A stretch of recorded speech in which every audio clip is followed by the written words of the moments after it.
இன்றைய முக்கிய செய்திகள். தமிழர் திருநாளை சிறப்பாக கொண்டாட பொங்கல் பரிசு தொகை 3000 ரூபாய் நியாய விலை கடைகளில் ரொக்கமாக வழங்க ஸ்டாலின் உத்தரவு. பாகிஸ்தானில் உள்ள மும்பை தாக்குதல் குற்றவாளிகளை கைது செய்ய ஓவைசி வலியுறுத்தல். வெனிசுலாவில் டிரம்பின் அதிரடி போல நடவடிக்கை எடுக்க முடியாத என மோடிக்கு கேள்வி. வெனிசுலா அதிபரை சிறைப்பிடித்த டிரம்புக்கு உலக நாடுகள் கடும் கண்டனம். பிரச்சனை குறித்து ஆலோசிக்க நாளை ஐநா பாதுகாப்பு கவுன்சில் அவசர கூட்டம். உலகக்கோப்பை கிரிக்கெட் தொடர் ஆட்டங்களை இலங்கைக்கு மாற்ற வேண்டும். பாதுகாப்பை காரணம் காட்டி பாகிஸ்தானை தொடர்ந்து வங்கதேசமும் கோரிக்கை.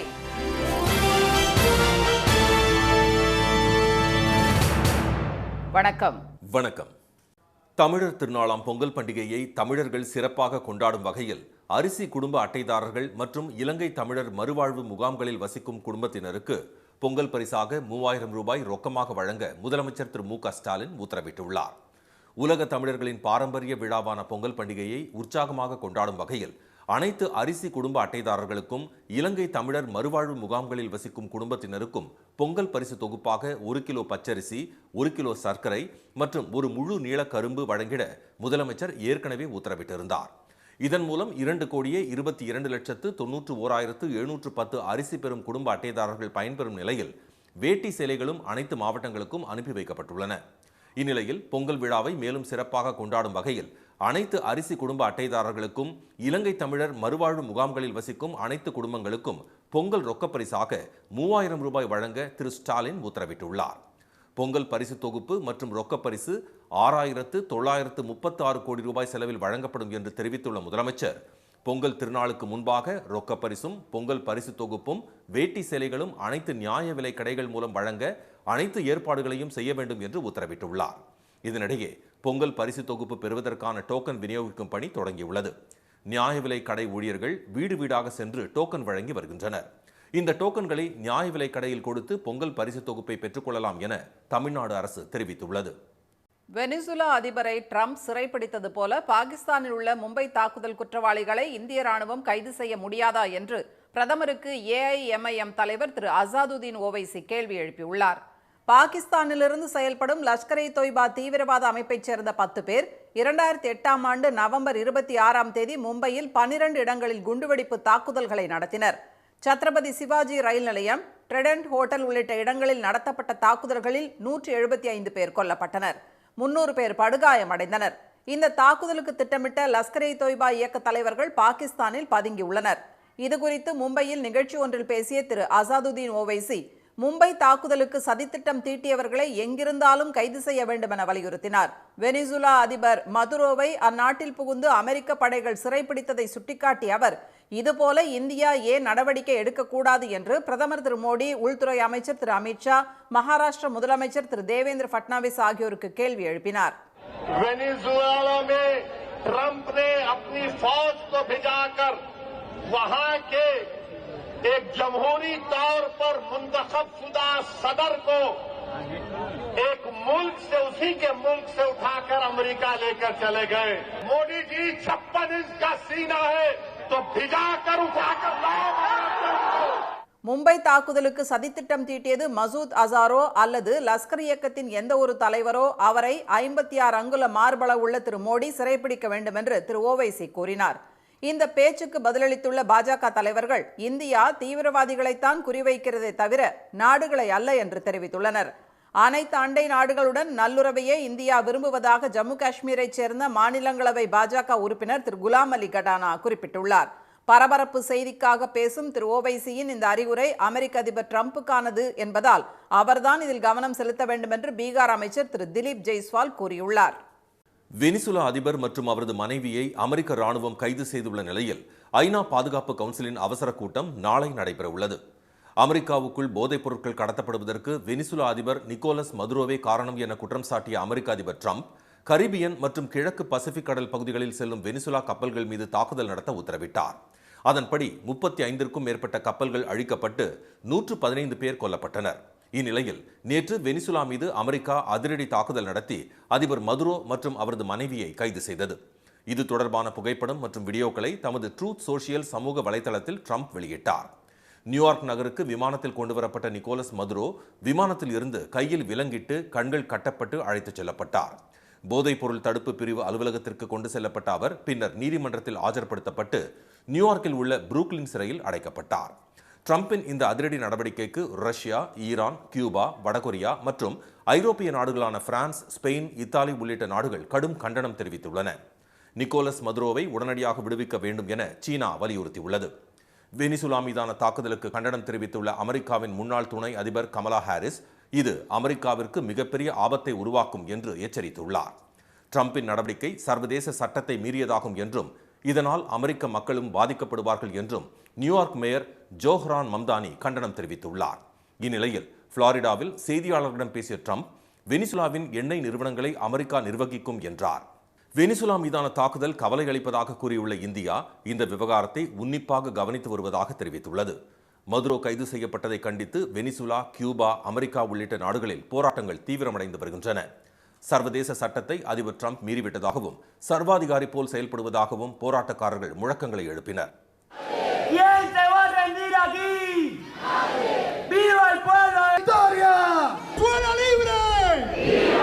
போர் பதற்றம் அதிகரித்துள்ள நிலையில் வெனிசுலா விவகாரம் குறித்து ஐநாவின் பாதுகாப்பு கவுன்சில் நாளை அவசர கூட்டத்திற்கு அழைப்பு விடுத்துள்ளது. அமெரிக்காவின் அத்துமீறல்கள், வெனிசுலாவின் எதிர்காலம், அதிபர் நிக்கோலஸ் மதுரோ கைது செய்யப்பட்ட விவகாரம் குறித்து கூட்டத்தில் விவாதிக்கப்படும் என்று எதிர்பார்க்கப்படுகிறது. இதனிடையே வெனிசுலாவின் இடைக்கால அதிபராக துணை அதிபர் டெல்சி ரோட்ரிக்ஸை அந்நாட்டு உச்சநீதிமன்றம் நியமனம் செய்துள்ளது. மதுரோவை உடனே அமெரிக்கா விடுதலை செய்ய வேண்டும் என்று அவர் வலியுறுத்தியுள்ளார். வெனிசுலா மீதான அமெரிக்காவின் தாக்குதலை தொடர்ந்து அதன் அண்டை நாடான கொலம்பியா எல்லைகளில் படைகளை குவித்து வருகிறது. பாகிஸ்தானை தொடர்ந்து வங்கதேசமும் உலகக்கோப்பை கிரிக்கெட் தொடரில் தங்களது ஆட்டங்களை இலங்கைக்கு மாற்றுமாறு கோரிக்கை விடுத்திருப்பது விளையாட்டு ஆர்வலர்களிடம் அதிர்ச்சியை ஏற்படுத்தியுள்ளது. பாதுகாப்பை காரணம் காட்டி ஏற்கனவே பாகிஸ்தான் விடுத்த கோரிக்கையை ஏற்று அதற்கேற்ப உலகக்கோப்பை கிரிக்கெட் அட்டவணையை ஐசிசி தயாரித்துள்ளது. இந்நிலையில் இந்துக்களுக்கு எதிரான தாக்குதலை அடுத்து வங்கதேச வீரர் முஸ்தாபிசூர் ரஹ்மானை ஐபிஎல் போட்டிகளில் அனுமதிக்க கூடாது என ஆன்மீக அரசியல் தலைவர்கள் எதிர்ப்பு தெரிவித்தனர். இதையடுத்து இந்திய கிரிக்கெட் வாரியத்தின் அறிவுறுத்தல் படி முஸ்தாபிசூர் ரஹ்மான் நீக்கப்பட்டார். இது அந்நாட்டு ரசிகர்களிடம் கொந்தளிப்பை ஏற்படுத்தியுள்ளது. இதையடுத்து வங்கதேச வீரர்களின் பாதுகாப்பை சுட்டிக்காட்டி உலகக்கோப்பையில் இந்தியாவில் ஆடும் 4 லீக் ஆட்டங்களையும் இலங்கைக்கு மாற்றுமாறு கோரிக்கை விடுக்குமாறு வங்கதேச அரசு ஆலோசகர் ஆசிப் நஸ்ருல் அந்நாட்டு கிரிக்கெட் வாரியத்துக்கு அறிவுறுத்தியுள்ளார். ஐபிஎல் போட்டிகளை வங்கதேசத்தில் ஒளிபரப்பக்கூடாது என்றும் அவர் உத்தரவிட்டுள்ளார். இதையடுத்து தங்கள் நாட்டின் அணி விளையாடும் போட்டிகளை இலங்கைக்கு மாற்றுமாறு வங்கதேச கிரிக்கெட் வாரியம் இந்திய கிரிக்கெட் வாரியத்திற்கு கடிதம் எழுதியுள்ளது. ஐபிஎல்லில் ஆடும் ஒரு வீரருக்கு இந்தியாவில் பாதுகாப்பு இல்லை என்றால் உலக கோப்பையில் ஆடும் வீரர்களுக்கு மட்டும் பாதுகாப்பு எங்கிருந்து வரும் என வங்கதேச வாரியம் கேள்வி எழுப்பியுள்ளது. இதனை நிராகரித்துள்ள இந்திய கிரிக்கெட் வாரியம் தங்களது விருப்பம் மற்றும் கற்பனைகளுக்கு ஏற்ப திடீரென போட்டி திட்டத்தில் மாற்றங்களை செய்ய முடியாது என பதிலளித்துள்ளது. இதனிடையே விளையாட்டில் அரசியலை புகுத்துவது முற்றிலும் தவறானது என கண்டனம் தெரிவித்துள்ள முன்னாள் அமைச்சர் திரு சசி தரூர் முஸ்தாபிசூர் ரஹ்மானை நீக்கியது ஏற்புடையது அல்ல என கூறியுள்ளார். விளையாட்டில் மத அரசியல் மோசமான விளைவுகளை ஏற்படுத்தும் என்றும் அவர் எச்சரித்துள்ளார். காலத்திற்கேற்ற மாற்றங்களை கொண்டு வர வேண்டும் என்பதில் அக்கறையோடு செயல்பட்டவர் மறைந்த தமிழ் திரைப்பட தயாரிப்பாளர் ஏவிஎம் சரவணன் என முதலமைச்சர் திரு மு க ஸ்டாலின் புகழாரம் சூட்டியுள்ளார். ஏவிஎம் நிறுவன உரிமையாளரும் திரைப்பட தயாரிப்பாளருமான ஏவிஎம் சரவணன் நினைவேந்தல் நிகழ்ச்சியில் திரு ஸ்டாலின் கலந்து கொண்டு ஏவிஎம் சரவணன் உருவப்படத்தை திறந்து வைத்தார். அப்போது பேசிய அவர் வரலாற்றில் தமிழ் திரையுலகத்தை குறிப்பிடும்போது ஏவிஎம் நிறுவனம் முக்கிய பங்காற்றியதாக தெரிவித்தார். மேயராக தாம் பதவி வகித்த போது பள்ளி மாணவர்களை விமானத்தில் அழைத்துச் செல்லும் நிகழ்ச்சிக்கு காரணமானவர் ஏவிஎம் சரவணன் என்று குறிப்பிட்ட முதலமைச்சர் எளிமையை தாரக மந்திரமாக கடைபிடித்தவர் அவர் என்று குறிப்பிட்டார். சினிமா வந்த பிறகு நாடகம் காணாமல் போச்சு. அது மாதிரி ஒன்று அந்த நேரத்துக்கு வருகிற போது அதற்கு தகுந்த போல் நம்ம மாற்றிக்கொள்ள வேண்டுமே தவிர இதெல்லாம் பெரிய பிரச்சனையாக இருக்கக்கூடாதுன்னு சாதாரணமாக சொன்னார். நான் அதையெல்லாம் இப்போ நினச்சி பார்க்குறேன். காலத்துக்கேற்ற மாற்றங்களை கொண்டு வர வேண்டும் என்பதில் அவர் ஆர்வம் காட்டினார். அந்த வகையில் எனக்கு அறிவுரைகள் எல்லாம் ஆலோசனைகள் எல்லாம் எடுத்து சொல்லியிருக்கிறார். நிகழ்ச்சியில் பேசிய நடிகர் ரஜினிகாந்த் அலுவலகத்தில் அமர்ந்து கொண்டே படங்களை வெற்றியடைய செய்த தயாரிப்பாளர் அவர் என்று கூறினார். எந்த மாதிரி கதை பண்ணணும், அவங்க ஃபேன்ஸ் என்ன விரும்புகிறாங்க, அது சக்ஸஸ் ஆகிறதுன்னு எப்படின்னு சொல்லிட்டு எல்லாம் அனலைஸ் பண்ணிவிட்டு அந்த ஸ்க்ரீன் பிளேயும் பண்ண வச்சுட்டு அந்த ஆர்டிஸ்ட்டுக்கு எந்தெந்த கேரக்டருக்கு என்னென்ன பண்ணணும்னு சொல்லிட்டு இது பண்ணி மியூசிக்கில் இருந்து எடிட்டிங்கில் இருந்து எல்லாத்துலேயும் ஒரு கை இருக்கும். ஆனால் அது யாருக்கும் தெரியாது. குழந்தை பருவத்தில் இருந்தே ஏவிஎம் ஸ்டுடியோவில் தாம் வளர்ந்ததை நினைவு கூர்ந்த மக்கள் நீதி மய்யம் தலைவர் திரு கமல்ஹாசன் ஏவிஎம்மில் சினிமாவை கற்றது தமக்கு பெருமை என்றார். ஆஃப் சீசன் அங்கே மாங்காய் முளைக்கும், ஏவிஎம்மில் மட்டும், வேற எங்கேயும் இருக்காது. அதுக்கு காரணம் அவங்க கண்டினியூட்டிக்காக மாம்பழத்தையும் செஞ்சு வச்சுருவாங்க. நான் அதை போய் முதல்ல அந்த மண் மாம்பழத்தை கடிச்சிட்டு அதுக்கப்புறம் சினிமானா என்னன்னு புரிஞ்சுக்கிட்டேன் நான். படத்திறப்பு நிகழ்வில் திரையுலகத்தினர் பலர் கலந்து கொண்டு ஏவிஎம் சரவணன் உருவப்படத்திற்கு மலர் தூவி அஞ்சலி செலுத்தினர். இனி வருவது செய்தி துளிகள். கல்லூரி மாணவர்களுக்கு இலவச மடிக்கணினி வழங்கும் திட்டத்தை முதலமைச்சர் திரு மு க ஸ்டாலின் நாளை தொடங்கி வைக்கிறார். மாணவர்களின் தொழில்நுட்ப அறிவியலை வலுப்படுத்த டெல், அசர், HP போன்ற உலகத்தர நிறுவனங்களின் மடிக்கணினிகள் வழங்கப்படும் என்று தெரிவித்துள்ள தமிழக அரசு, இதில் AI மென்பொருளுக்கான 6 மாத சந்தா கட்டணமின்றி வழங்கப்படும் என்றும் கூறியுள்ளது. டிஜிட்டல் திறன் மேம்பாடு மூலம் தகவல் தொழில்நுட்பத்துறை, மென்பொருள் உருவாக்கம், தரவு உள்ளீடு, டிஜிட்டல் சந்தைப்படுத்தல், வரைகலை வடிவமைப்பு உள்ளிட்ட துறைகளில் புதிய வாய்ப்புகளை தேடும் மாணவர்களை அதற்கு தகுதியானவர்களாக மாற்ற மடிக்கணினிகள் உதவும் என்றும் தெரிவித்துள்ள தமிழக அரசு, இத்திட்டம் உலகம் உங்கள் கையில் என்ற தமிழ்நாட்டின் மாபெரும் டிஜிட்டல் கனவையும் நனவாக்கும் வரலாற்று பெருமைகள் சேர்க்கும் மாபெரும் கல்வி புரட்சி திட்டம் என்றும் கூறியுள்ளது. முதற்கட்டமாக 10 லட்சம் இலவச மடிக்கணினிகள் வழங்கப்படும் என்றும் அறிவிக்கப்பட்டுள்ளது. விமானத்தில் செல்போன்கள் சார்ஜ் செய்வதற்கு பவர் பேங்கை பயன்படுத்த சிவில் விமான போக்குவரத்து இயக்குநரகம் தடை விதித்துள்ளது. அண்மையில் டெல்லியிலிருந்து திமாப்பூர் புறப்படவிருந்த இண்டிகோ விமானத்தில் பயணி ஒருவரின் பவர் பேங்க் தீப்பற்றி எரிந்தது. லித்தியம் பேட்டரிகள் கொண்ட பவர் பேங்குகள் விமானத்தின் உள்ளே தீப்பிடிக்க வாய்ப்புள்ளதால் பயணிகளின் பாதுகாப்பை கருத்தில் கொண்டு இந்த முடிவு எடுக்கப்பட்டுள்ளது. பவர் பேங்குகளை செக்-இன் லக்கேஜுகளில் வைக்க அனுமதி கிடையாது என்றும் அவற்றை பயணிகள் தங்கள் கையோடு வைத்திருக்கும் பைகளில் மட்டுமே கொண்டு செல்ல வேண்டும் என்றும் தெரிவிக்கப்பட்டுள்ளது. கனமழையால் ஏற்பட்ட நிலச்சரிவு காரணமாக நிறுத்தப்பட்ட உதகை மலை ரயில் 2 நாட்களுக்கு பிறகு மீண்டும் இயங்க தொடங்கியதால் சுற்றுலா பயணிகள் மகிழ்ச்சி அடைந்துள்ளனர். நீலகிரி மாவட்டத்தில் பெய்த கனமழை காரணமாக மலை ரயில் பாதையில் மண் மற்றும் பாறைகள் சரிந்து விழுந்தன. இதையடுத்து ரயில் பாதையை சீரமைக்கும் பணியில் ரயில்வே ஊழியர்கள் 2 நாட்களாக ஈடுபட்டனர். இந்த பணிகள் நிறைவடைந்ததை அடுத்து மீண்டும் மலை ரயில் இயங்க தொடங்கியுள்ளது. நிதி மேலாண்மை செம்மையாக இருந்தால் உறுதியளிக்கப்பட்ட ஓய்வூதிய திட்டத்தை செயல்படுத்துவது சாத்தியம்தான் என முன்னாள் மத்திய நிதியமைச்சர் திரு ப. சிதம்பரம் தெரிவித்துள்ளார். தமிழ்நாடு உறுதியளிக்கப்பட்ட ஓய்வூதிய திட்டத்தின் முழு விவரங்களும் வெளிவந்துள்ளதாக எக்ஸ் தளத்தில் பதிவிட்டுள்ள அவர், அந்த திட்டம் அரசின் நிதிச்சுமையை அதிகரிக்கும் என்பது தெரிந்தாலும் நிதி மேலாண்மை செம்மையாக இருந்தால் ஓய்வூதிய திட்டத்தை செயல்படுத்துவது சாத்தியம் என்று பதிவிட்டுள்ளார். தமிழ்நாடு அரசின் சொந்த வரி வருவாயில் சுமார் 22% ஓய்வூதியத்துக்கு செலவாகும் என கணித்துள்ள திரு சிதம்பரம், சொந்த வரி வருவாயில் அரசு மேலும் கவனம் செலுத்த வேண்டும் என்று வலியுறுத்தியுள்ளார். தமிழக அரசின் உறுதியளிக்கப்பட்ட ஓய்வூதிய திட்டத்தை ஏமாற்று வேலை என்பதாக தமிழ்நாடு பாஜக தலைவர் திரு நயினார் நாகேந்திரன் விமர்சித்திருப்பதற்கு மார்க்சிஸ்ட் கம்யூனிஸ்ட் கட்சி கடும் கண்டனம் தெரிவித்துள்ளது. நாடு முழுவதும் மீண்டும் பழைய ஓய்வூதிய திட்டத்தை பாஜக அமல்படுத்தும் என கூறும் தைரியம் திரு நயினார் நாகேந்திரனுக்கு இருக்கிறதா என அக்கட்சியின் மாநில செயலாளர் திரு பே. சண்முகம் சவால் விடுத்துள்ளார். திமுகவின் மூத்த முன்னோடியான எல். கணேசன் வயது மூப்பு காரணமாக தஞ்சாவூரில் இன்று காலமானார். தஞ்சை மாவட்டம் ஒரத்தநாடு அருகே உள்ள கண்ணந்தங்கு கீழையூர் கிராமத்தில் 1934ஆம் ஆண்டு பிறந்தவர். 1971, 1989ஆம் ஆண்டுகளில் இருமுறை ஒரத்தநாடு சட்டமன்ற தொகுதியிலிருந்து தேர்ந்தெடுக்கப்பட்டுள்ளார். மொழிப்போர் தளபதி என்று அழைக்கப்படும் அவர் திமுக சார்பில் மாநிலங்களவை உறுப்பினராகவும் இருந்துள்ளார். எல். கணேசன் மறைவுக்கு முதலமைச்சர் திரு மு க ஸ்டாலின், மதிமுக பொதுச் செயலாளர் திரு வைகோ உள்ளிட்டோர் இரங்கல் தெரிவித்துள்ளனர். தாவேகா கூட்டணியில் திரு ஓ. பன்னீர்செல்வம், திரு டிடிவி தினகரன் ஆகியோர் இடம்பெறுவார்கள் என்று அக்கட்சியின் தலைமைக்குழு ஒருங்கிணைப்பாளர் திரு செங்கோட்டையன் தெரிவித்துள்ளார். கோவை விமான நிலையத்தில் இன்று செய்தியாளர்களிடம் பேசிய அவர், பொங்கல் வரை பொறுத்திருந்தால் தாவேகா கட்சிக்கு எத்தனை பேர் வருவார்கள் என்பது தெரியவரும் என்று கூறினார். உதகை அருகே தேயிலை தோட்டத்துக்குள் முகாமிட்டுள்ள புலியை வனத்துறையினர் தொடர்ந்து 2ஆம் நாளாக கண்காணித்து வருகின்றனர்.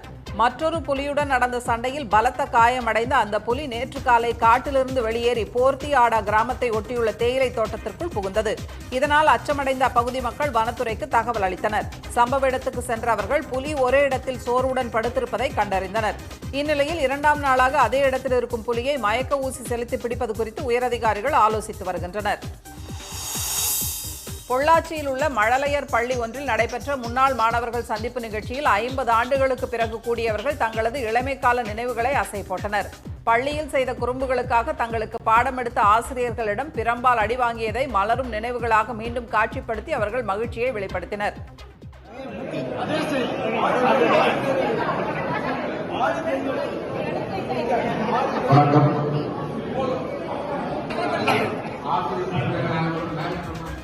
1974ஆம் ஆண்டு பயின்ற முன்னாள் மாணவர்கள் ஒன்று கூடிய நிகழ்ச்சியில் இப்பள்ளியில் பயின்ற வானிலை மைய முன்னாள் தென்மண்டல தலைவர் திரு பாலச்சந்திரன் தமது பள்ளி பருவத்தில் நடந்த சுவாரஸ்யமான சம்பவங்களை பகிர்ந்து கொண்டார். அரிச்சுவடியை கற்ற காலத்தை மறக்க முடியாது என்று அவர் கூறினார். என்னதான் போனாலும் ஒரு வேகமாக ஒரு நோட்டீஸ் போட்டு படிச்சிருந்தீங்க. ஆனால் முதல்ல அதை யோசிச்சு பாருங்க. ரொம்ப வருஷத்துக்கு முன்னாடி அதை நமக்குள்ள கொண்டு வந்தவங்க இவங்க தான். பொங்கல் பண்டிகையை முன்னிட்டு இயக்கப்படும் சிறப்பு ரயில்களில் முன்பதிவு இன்று காலை தொடங்கிய நிலையில் சில நிமிடங்களிலேயே டிக்கெட்டுகள் விற்று தீர்ந்தன. சொந்த ஊர் செல்லும் பொதுமக்களின் வசதிக்காக சிறப்பு ரயில்களை இயக்குவதாக தெற்கு ரயில்வே அறிவித்தது. எழும்பூர், தாம்பரம் மற்றும் செங்கல்பட்டிலிருந்து தென் மாவட்டங்களுக்கு இயக்கப்படும் இந்த ரயில்களுக்கான முன்பதிவு இன்று தொடங்கிய நிலையில் சில நிமிடங்களிலேயே டிக்கெட்டுகள் அனைத்தும் விற்று தீர்ந்ததால் பயணிகள் ஏமாற்றமடைந்தனர். பெரும்பாலானவர்கள் ஆன்லைன் மூலமாக முன்பதிவு செய்ததால் எழும்பூர், மாம்பலம் உள்ளிட்ட பயணச்சீட்டு முன்பதிவு அலுவலகங்கள் வெறிச்சோடி காணப்பட்டன. சென்னையில் இன்று ஆபரண தங்கத்தின் விலை மாற்றமின்றி ஒரு சவரன் 1,800,000 ரூபாயாகவும், ஒரு கிராம் 12,600 ரூபாயாகவும் உள்ளது. வெள்ளி விலையும் மாற்றமின்றி ஒரு கிராம் 257 ரூபாயாக உள்ளது. மீண்டும் இன்றைய முக்கிய செய்திகள். அரிசி குடும்ப அட்டைதாரர்கள் மற்றும் இலங்கை தமிழர் மறுவாழ்வு முகாம்களில் வசிக்கும் குடும்பத்தினருக்கு பொங்கல் பரிசாக 3,000 ரூபாய் ரொக்கமாக வழங்க முதலமைச்சர் ஸ்டாலின் உத்தரவிட்டுள்ளார். வெனிசுலா அதிபரை ட்ரம்ப் சிறைப்பிடித்தது போல பாகிஸ்தானில் உள்ள மும்பை தாக்குதல் குற்றவாளிகளை இந்திய ராணுவம் கைது செய்ய முடியாதா என்று பிரதமருக்கு ஏஐஎம்ஐஎம் தலைவர் அசாதுதீன் ஓவைசி கேள்வி எழுப்பியுள்ளார். வெனிசுலா அதிபர் மற்றும் அவரது மனைவியை அமெரிக்க ராணுவம் கைது செய்த விவகாரம் குறித்து ஆலோசிக்க ஐநா பாதுகாப்பு கவுன்சிலின் அவசர கூட்டம் நாளை நடைபெறவுள்ளது. இத்துடன் இந்த செய்திகள் நிறைவடைகின்றன. மீண்டும் சன் டிவியில் செய்திகள் காலை 7:30 மணிக்கு. செய்திகளை உடனுக்குடன் தெரிந்து கொள்ள QR கோடை ஸ்கேன் செய்து சன் நியூஸ் வாட்ஸ்அப் சேனலுடன் இணைந்திருங்கள். வணக்கம். வணக்கம்.